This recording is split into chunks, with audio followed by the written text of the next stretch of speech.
جی ناظرین، آپ نے سنے یہ حکومتی دعوے۔ عقیل کریم ڈیڈ صاحب، آپ سے جاننا چاہوں گا، اپوزیشن تو کہتی ہے کہ کچھ بھی بہتر نہیں ہو رہا، سب تباہی ہے۔ جو وزیر خزانہ شوکت ترین صاحب جو باتیں کر رہے تھے اس میں کتنی حقیقت ہے، اور سٹاک مارکیٹ کی بھی جو انہوں نے باتیں کی، آپ بتا سکتے ہیں اسی ملک کی باتیں ہو رہی ہیں کہیں اور کی ہو رہی ہیں؟ دیکھیں، میرا اپنا خیال ہے کہ اپوزیشن اور گورنمنٹ کے آپس میں اختلاف رہتے ہیں، اور وہ اختلاف میں وہ ساری باتیں جو سچ بھی ہوتی ہے ان کو جھوٹ کہنا پڑتا ہے، اور گورنمنٹ کو اپوزیشن کی بھی کوئی بات صحیح نہیں لگتی۔ لیکن ہم اپنے نمبر سے بات کریں زیادہ بہتر ہے۔ سب سے بڑی بات ہے کہ ہمارا پرائیویٹ سیکٹر نے اس سال ریکارڈ بورنگ کی ہے، اور 70% انکریز ہوا ہے بورنگ فگر میں۔ تو یہ چیز انڈیکیٹ کر رہی ہے کہ پاکستان میں ایکٹیویٹیز ہو رہی ہے۔ دوسری بات جو شوکت ترین صاحب شاید اپنی بجٹ سروے میں انہوں نے بتائی نہیں ہے، کہ پاکستان نے جو سب سے بڑی اچیومنٹ ہے جو اس سال رہی ہے کہ آپ کا بجٹ ڈیفیسٹ کم ہوا ہے، جو بہت بڑی بات ہے۔ ایک تو آپ کی جی ڈی پی کی سائز نیچے آئی، اور پھر بجٹ ڈیفیسٹ کم ہونا، یہ اس سے بھی بڑی بات ہے۔ تو میں یہ سمجھتا ہوں کہ اس وقت جتنی بہترین کنڈیشن ہے، جو لوگ شاید ابھی سمجھ نہیں پا رہے ہیں کہ بائنگ پاور کہاں سے رہا ہے۔ یہ جو گورنمنٹ نے پالیسی دی ہے ہاؤسنگ پالیسی، یہ ہاؤسنگ پالیسی اب اس ملک کو چلائے گی۔ اس کی وجہ یہ ہے کہ پاکستان میں پہلے کبھی یہ نہیں ہوتا تھا کہ غریب آدمی مکان خرید سکتا ہے یا مڈل کلاس مکان خرید سکتی ہے۔ گورنمنٹ نے اس دفعہ جو پالیسی دی ہے اس میں عام آدمی کے لیے مورگیجز اویلیبل کروائی ہے بینکوں کے تھرو، اور یہ اسٹیٹ بینک کو بہت بڑا کریڈٹ جاتا ہے۔ 40-45 سال سے یہ کوششیں چل رہی تھی، لیکن اسٹیٹ بینک نے اب جا کے کہیں اس پہ کامیابی حاصل کی ہے، اور اس کامیابی کی وجہ سے آپ کا ملک آگے کیسے جائے گا۔ آپ یہ دیکھیں کہ آپ کے ملک میں کم از کم لو ہاؤسنگ میں 1.5 کروڑ مکان شارٹ ہے، اور 1.5 کروڑ مکان آپ ایک ساتھ بنا نہیں سکتے۔ لیکن میں آپ کو یقین سے کہہ سکتا ہوں، جس طریقے سے مورگیجز دے رہی ہے، جس طریقے سے گورنمنٹ نے فی مکان 3 لاکھ روپے سبسڈی اناؤنس کی ہے، جس طریقے سے گورنمنٹ نے 4% پہ لینڈنگ لو ہاؤسنگ کے لیے رکھی ہے، یہ چیز آپ کو اتنا آگے لے جائے گی جو آپ اور ہم بھی نہیں سوچ سکتے اگلا سال کیسا ہوگا۔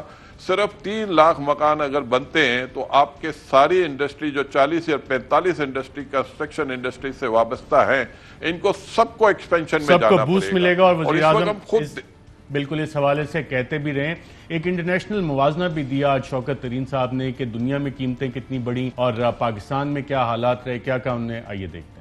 ہم ایک نیٹ فوڈ امپورٹر بن گئے ہیں۔ کون سی چیز ہم امپورٹ کر رہے ہیں؟ گندم، چینی، گھی، دالیں۔ جو انٹرنیشنل پرائسز اوپر جائیں گی تو وہ ہمیں افیکٹ کریں گی۔ شوگر جو ہے 58% بڑھی، ہم نے صرف 19-20% جو ہے وہ بڑھائی، 38% جو ہے وہ ہم نے پاس آن نہیں کی۔ پام آئل 102% جو ہے وہ بڑھا، ہم نے صرف 20% بڑھایا، 82% جو ہے وہ ہم نے پاس آن نہیں کیا۔ آئل میں بھی یہی ہے، 119 ہم نے صرف 22% کیا، اور اس کا مطلب 96% جو ہے وہ ابزارو کیا۔ کروڈ آئل میں 119% بڑھا، ہم نے صرف 32% بڑھایا، اور 86% جو ہے ہم نے پاس آن نہیں کیا۔ ویٹ میں جو 29% بڑھا، وہ ہمیں 29% ہی بڑھانا پڑا۔ چائے میں بھی یہ ہے، 8.5% بڑھا، ہم نے نہیں بڑھایا۔ سو ہم یہ چاہ رہے ہیں کہ اس وقت جو مہنگائی کو روکنے کے لیے اپنی طرف سے جو یہ پرائسز کو کنٹرول کرنے کی کوشش کر رہے ہیں، لیکن پرائسز ابھی بھی ہائی ہیں اور عام آدمی کو افیکٹ کر رہی ہیں۔ تو اس کا طریقہ کار تو پہلے تو یہ ہے نا کہ اپنی پروڈکشن بڑھاؤ۔ اسی لیے اس بجٹ کے بیچ میں ایگریکلچر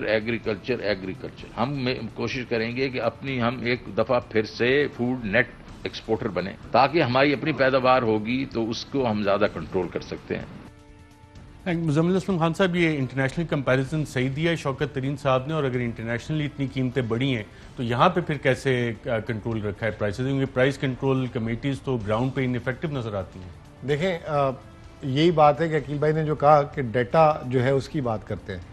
چلے شوکت ترین صاحب کی بات پہ ہم بھروسہ نہیں کرتے اور کسی کی بات پہ بھروسہ نہیں کرتے۔ یو این او کا ایک ادارہ ہے FAO، فوڈ ایگریکلچر آرگنائزیشن، اس نے 4 دن پہلے انٹرنیشنلی ایک پریس ریلیز دی تھی، اور جو دنیا کے ہر بڑے جسے کہتے ہیں میڈیا ہاؤس نے فرنٹ لائن میں پبلش کیا تھا، FT نے، الجزیرہ نے، بلومبرگ نے، اور انہوں نے بتایا تھا کہ پچھلے سال کے مئی سے اس سال کے مئی میں عالمی طور پہ 40% کھانے پینے کی چیزیں بڑھی ہیں۔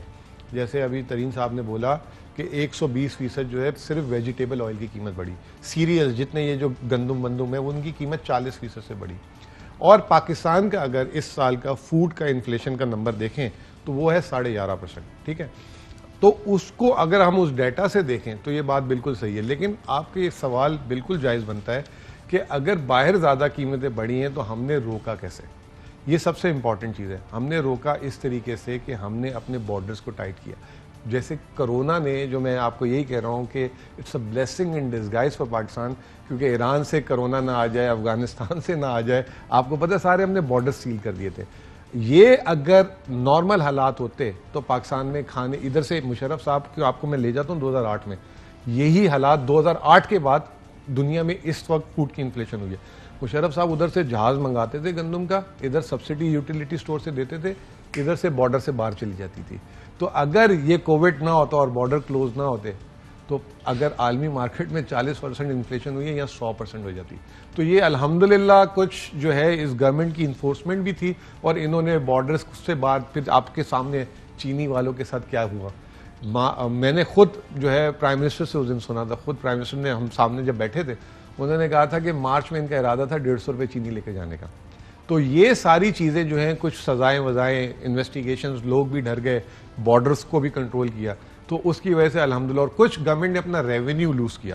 جیسے میں مثال دیتا ہوں, پیٹرول میں 30 روپے پر لیٹر پیٹرولیم لیوی تھا, ابھی وہ 4 روپے رہ گیا صرف. ٹارگٹ اچیو ہو گیا تھا, ٹارگٹ اچیو ہو گیا, لیکن انہوں نے پاس آن نہیں کیا.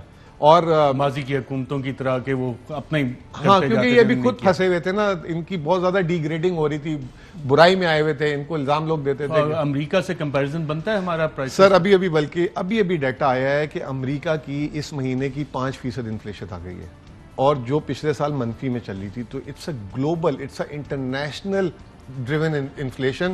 اور یہ بس اللہ تعالیٰ نے ہماری کراپ اچھی کر دی. اب بس دعا یہ کریں کہ اسمگل نہ ہو جائے, کیونکہ کووڈ تو ختم ہونا شروع ہو گیا, تو یہاں پہ بارڈر اسمگلنگ کے حوالے سے بھی روکنے کا.